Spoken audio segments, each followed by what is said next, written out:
morning guys and welcome to Monaco. We came here this morning by train. It was a 10-minute journey from our place in Menton. And look at the glorious weather we have here today. Monaco is the second smallest country in the world besides Vatican, and it's also the richest country in the world.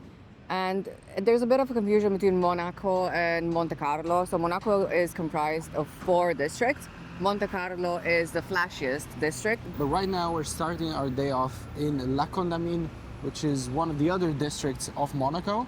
And it's a more local one where we want to see if Monaco does have local life or not really. Is it all just glam or is it more than that?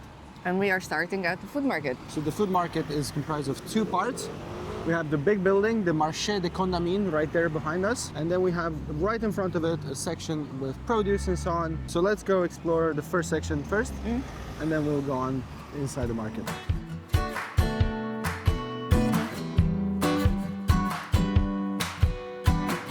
The main ground floor of the market is mainly produce. There's loads of seafood, loads of flowers, and loads of fruits and vegetables. I saw some sea urchins that look really cool.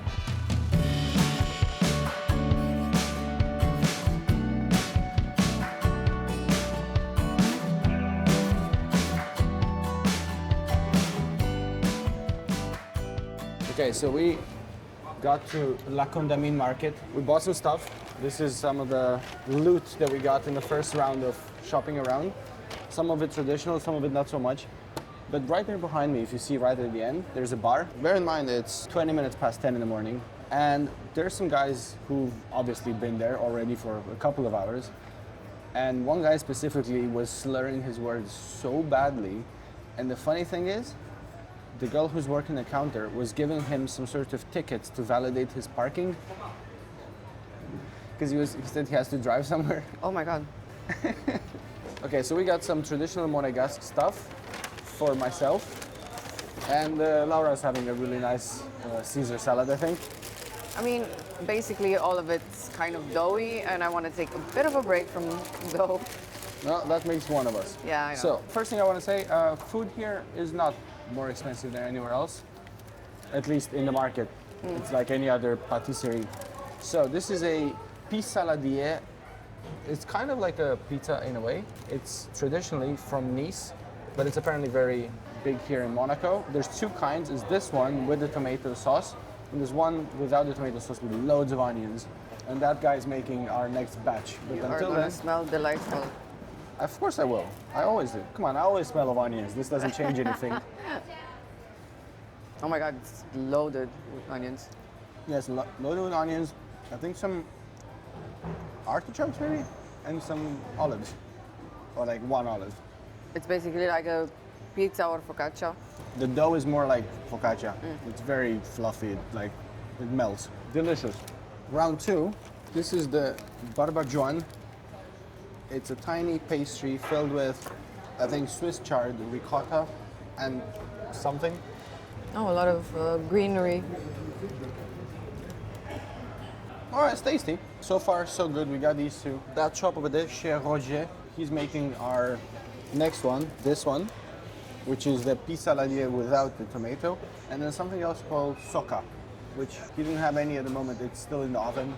So this market actually does really offer a bit of a window into local life. Honestly, there's so many locals. Yeah, older people. And they're just sitting around drinking, reading their newspapers. Yeah, just relaxing. This place has opened in the late 1800s, and it's great to see that there is actual, genuine local life as opposed to just, glitz and glamour. And speaking of local life, we got the next shipment.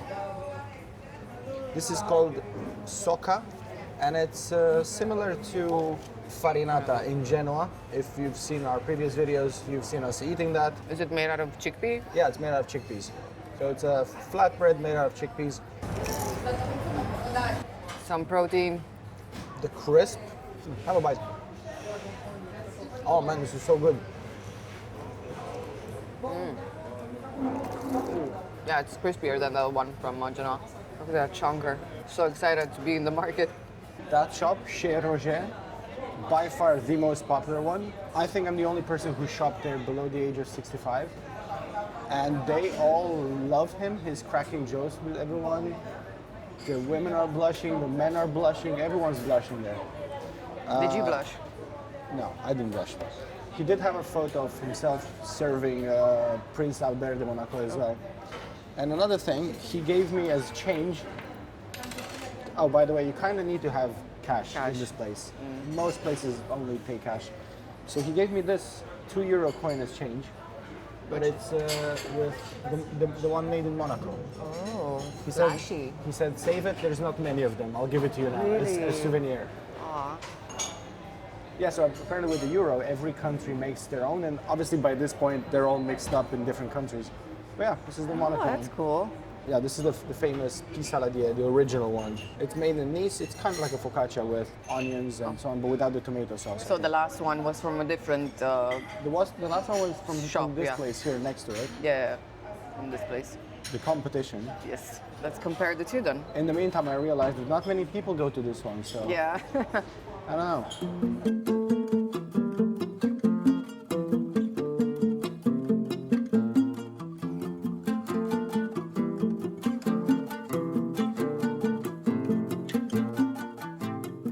So that was actually a really cool spot, the La Condamine market. If you're here, you should come. It's open every day, so make the trip. The food's delicious. Right now we are climbing up the stairs to Monacoville, which is the more historic part of the town, of the city. And this is yet another district of Monaco. It's the part of Monaco that offers the best views. And the main attractions here are the Prince's Palace, Monaco's Cathedral, and how do you pronounce Oceanograph Museum? I don't know. Oceanograph Museum. Let's go with that. Oh wow, look at the views already. Yeah.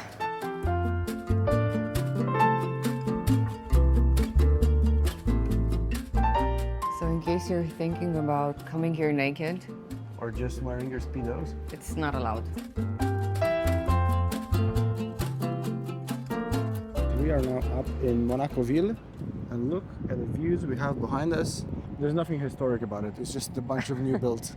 Yeah, it's mainly new builds, and compared to the historical ones we have on this side in Monacoville, these are much more beautiful in my opinion. Monaco, the whole country, has a population of about 35 to 40,000 people, out of which there's about 15,000 millionaires. And most of the people live in these high rises you see behind us right now. The really large Port Hercule, which is the deepest one here in Monaco, which is why over here you will always see the biggest yachts and boats. And this is a massive party area during the Formula One Grand Prix. So we've been here together in 2019, and I honestly don't remember discovering this area. This is so beautiful. Yeah, it was a bit rushed when we came here, and we didn't get to explore a lot of it. Like the colors of the buildings, incredible. So this area is Le Rocher, which is also called Monacoville, and this is one of the 4 districts of Monaco. And it's really beautifully set up here on this hill with incredible views of the whole country.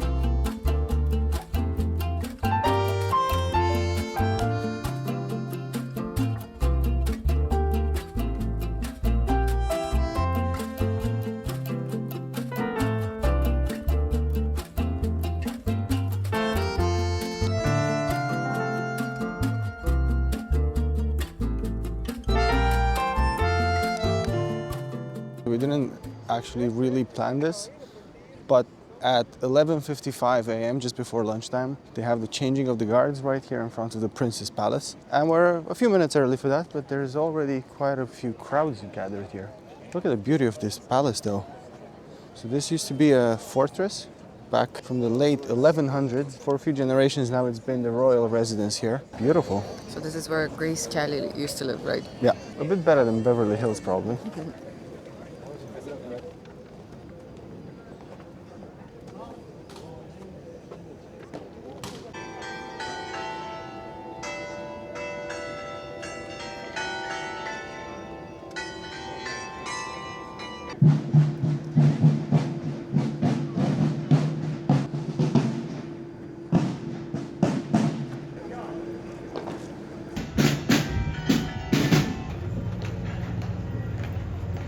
Fun fact, Grace Kelly, which was a famous actress in the 50s, and she also won an Academy Award. She met the Prince of Monaco, Prince Rainier. I'm not sure if I'm pronouncing it right. and they got married within a year. And the current Prince of Monaco, Prince Albert II, he is Grace Kelly's son. Changing of the guards is finishing right now. That is the palace. It's gorgeous. You can visit inside if you want to. It looks so new, right? It looks brand new, honestly.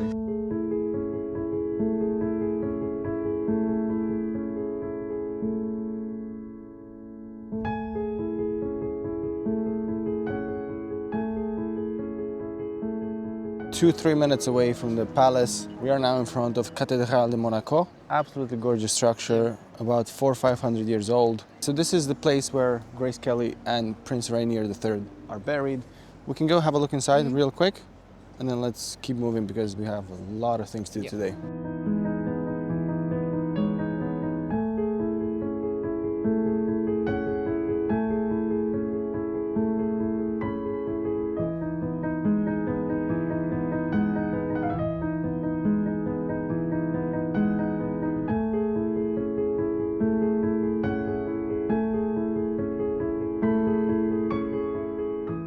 So this viewpoint which we were just at, that neighborhood right there, you can see it over there. So that was all sea apparently up until about 60 years ago. And that was reclaimed for the sea, and they built all these new blocks of apartments. And that now houses about a quarter of the people in Monaco. So that's one of the 4 districts again. Yeah. Just it's the newer one. We're now going through a botanical garden. Kind of, yeah. Free to access. But yeah, this is a really nice stroll. I've been here before. They have tropical plants, loads of cacti, succulents, palm trees. It's very beautiful. And you have beautiful views of the sea as well.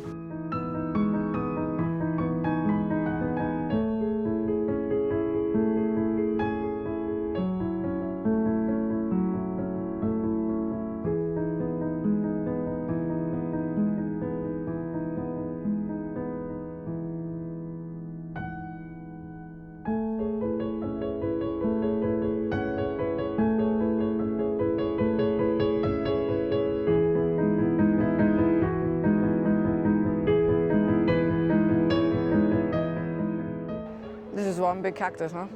3 Lauras tall. I think it's like 4 Lauras tall.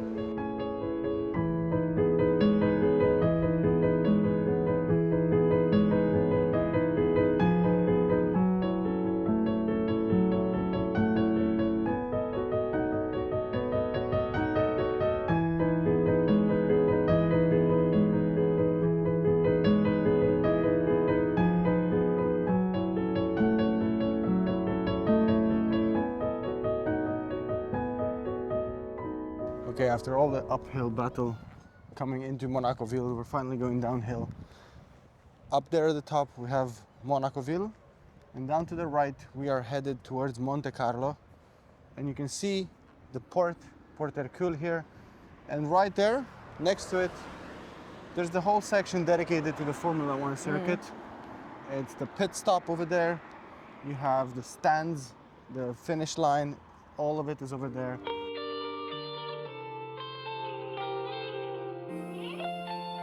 We are now walking literally on the start-finish line of the Formula One circuit. You can see the stands on one side, and on the other side you can see the paddocks at the top floor where they come in for pit stops. And it's really cool that you can actually walk through here. I think you're more starstruck than I am. I think I'm starstruck. I haven't been a Formula One fan, I don't even know, man, for like 20 years, probably a bit more, since Mika Hakkinen was battling Schumacher. Sure. And those are the stands. Yeah, those are the stands. Can you imagine? The cars are going through here and you're here in the front. No, just you're here in the front row. Can you imagine the sound? This is wild. And it does smell like fresh. It does pavement. Freshly cut pavement. Yeah, and it's very bouncy too.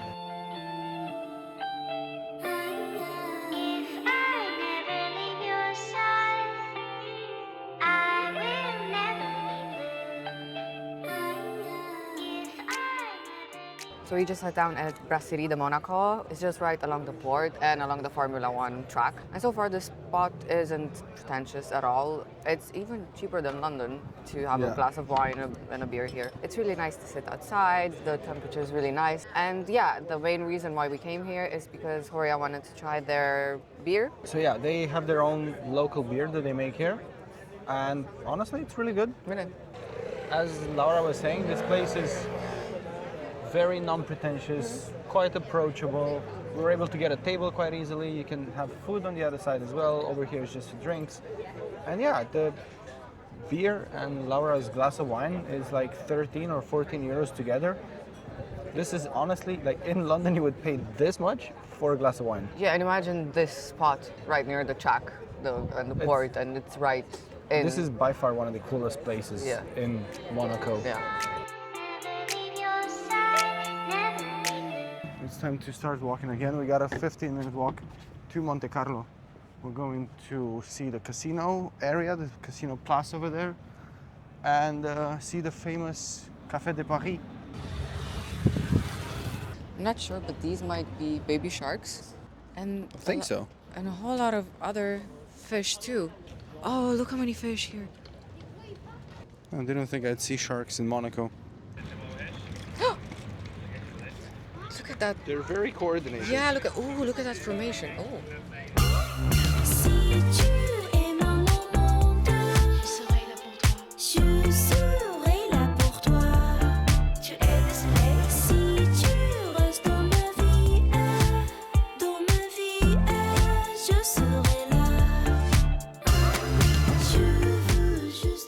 Slightly over the top. What do you think? Yeah, such a big contrast compared to the food market we went to today in Monaco.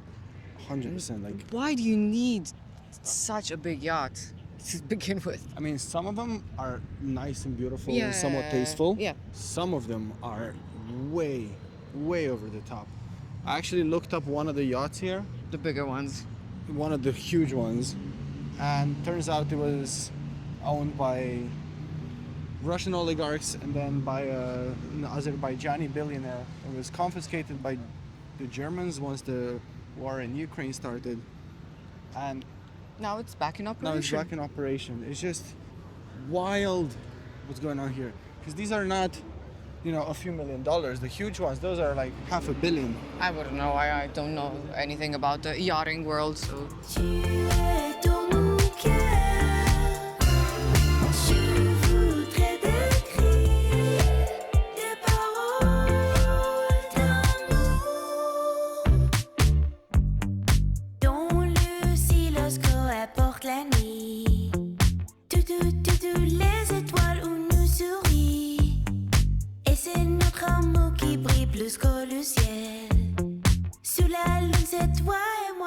We finally arrived in Monte Carlo. We are in Place du Casino, and behind us is the famous casino of Monte Carlo, and on the right side is the Café de Paris. That is a cafe where supposedly anybody who thinks they're somebody goes there, or if they're actually somebody, they probably go there too. And that is a beautiful casino.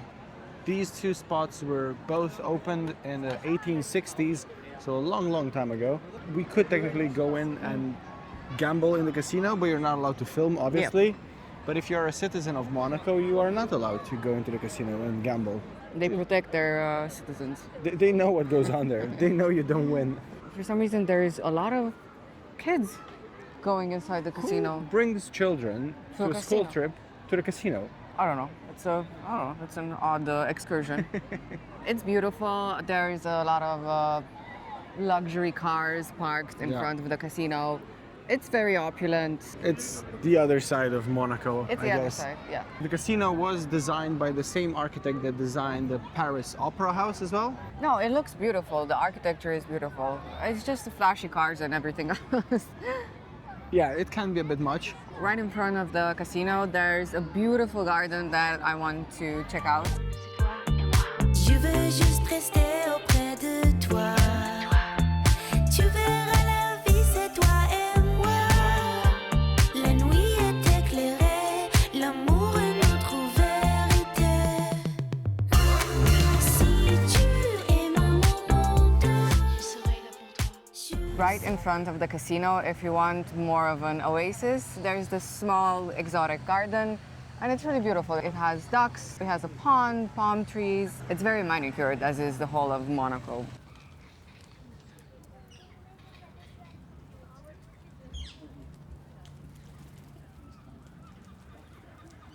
So part of the reason why we see so many supercars here in Monaco is because there is no income tax for residents.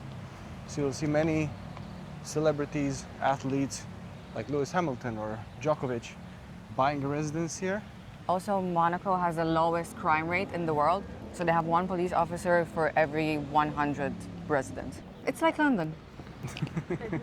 Yeah, so leaving aside the fact that there's no tax, one of the other main incentives is just how beautiful it is, and also the climate. The weather here is incredible most of the year. It's very walkable, it's very safe, it's great for children. Je voudrais décrire des paroles d'amour. If I'm never in your sight, I will never be blue. So we just went past the famous Monte Carlo Formula One hairpin right here in front of the Fairmont Hotel. And I do love the fact that even now when the race is not on, they do have the white and red bumpers on either side of the road.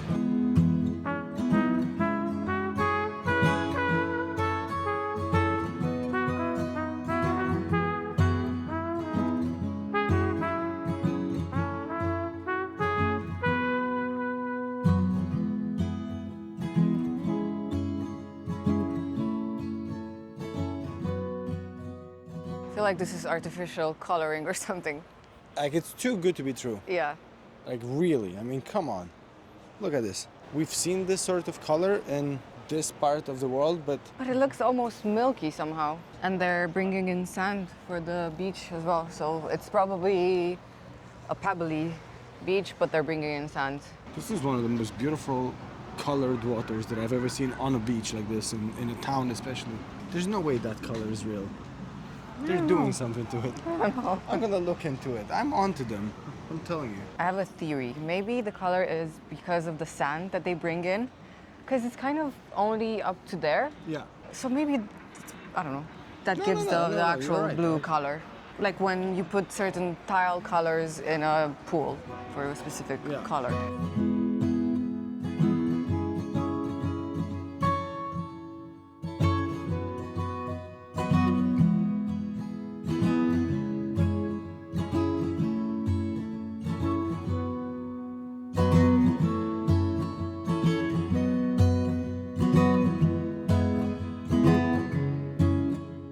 We came to one of Monaco's beaches, which is Larvotto, and we sat down at La Note Bleue restaurant. This has very good reviews on Google. And I got myself a sea bass filet with ratatouille. Horia got a Thai chicken salad with peanuts. And we sat right almost on the beach. We had the option of sitting on the beach, but there was no shade there, so but we still have a beautiful view.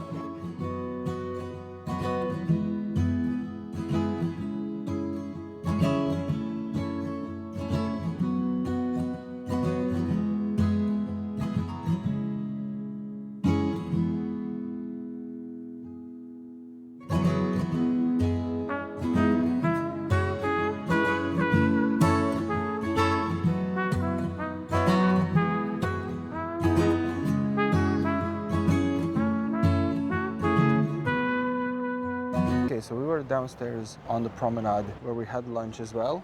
And now we are one level up on another promenade. We were just saying how Monte Carlo is not really necessarily a destination for tourists. It's designed in such a way for it to be comfortable for the people who live here. It's all very accessible, easy to get around.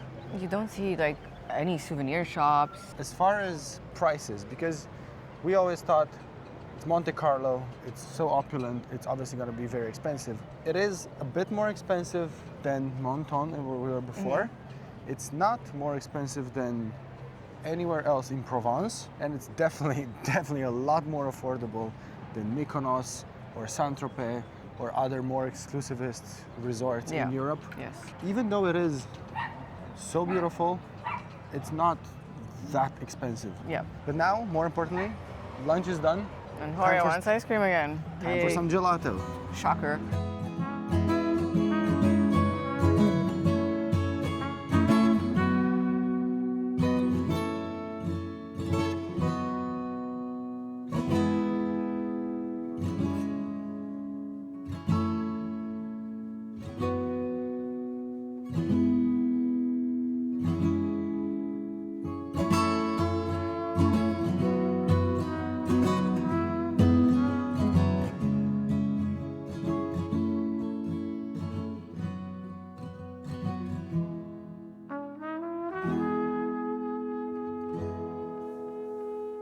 Gotta say that the urban planning is on point. I mean, look at this.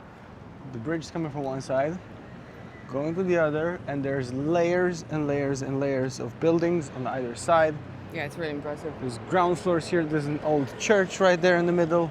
And the older villas are so beautiful, like this one. This, I don't know. Oh my God, this is so beautiful. I don't know what color this is, but it's the same that we've seen in Menton and so many other parts of southern France, and even in Genoa, Portofino, everywhere.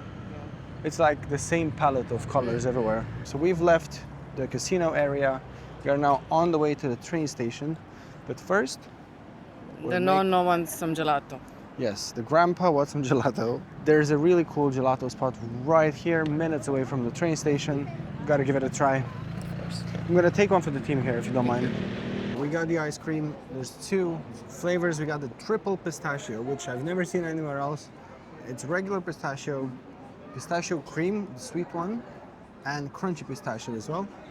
Then we have one more underneath, which is cremino. It's fairly common everywhere around Italy.